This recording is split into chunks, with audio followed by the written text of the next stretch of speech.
And কেয়ারের পক্ষ থেকে আপনাকে স্বাগতম। অনেক সময় আমরা বাড়ির ছাদের লেভেলিং ঠিকভাবে করি না। কাজ শেষ করে খোলা জায়গায় লোহার রড রাখি, তারপর ছাদের উপরে কোনো প্রোটেকশন না দিয়ে দীর্ঘদিন এভাবে ফেলে রাখি।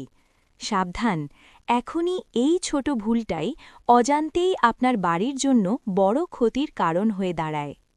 বাংলাদেশের তীব্র গরম এবং ভারী বৃষ্টি এই দুই প্রাকৃতিক প্রভাব কংক্রিটের উপর মারাত্মক ক্ষতি করে। কিভাবে কংক্রিট ক্ষতিগ্রস্ত হয়? বৃষ্টির প্রভাব। কংক্রিট কখনোই দীর্ঘ সময় পানির সংস্পর্শে থাকার জন্য তৈরি নয়। ছাদে পানি জমে থাকলে তা ধীরে ধীরে কংক্রিটের ভেতরে প্রবেশ করে এবং এর শক্তি কমিয়ে দেয়। রোদের প্রভাব। প্রচণ্ড গরমে কংক্রিট সংকুচিত হয় এবং বারবার এই তাপমাত্রার পরিবর্তনে কংক্রিটে ফাটল তৈরি হয়। দুইয়ের সম্মিলিত ক্ষতি। গরমে সংকোচন এবং বৃষ্টিতে পানির প্রবেশ, এই দুইয়ের কারণে কংক্রিট দুর্বল হয়ে যায় এবং একসময় ভেতরের লোহার রডে মরিচা ধরে।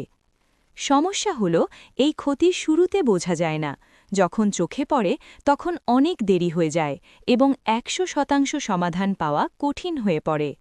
আমাদের সমাধান: সম্পূর্ণ ছাদ সুরক্ষা সিস্টেম। আমরা হোম ডিজাইন অ্যান্ড কেয়ার সারা বাংলাদেশে পেশাদারভাবে ওয়াটারপ্রুফিং ও হিট প্রুফিং সার্ভিস প্রদান করে থাকি। দীর্ঘদিনের অভিজ্ঞতা ও দক্ষতার মাধ্যমে আমরা প্রতিটি কাজ করি সঠিক পদ্ধতিতে এবং সর্বোচ্চ মান নিশ্চিত করে।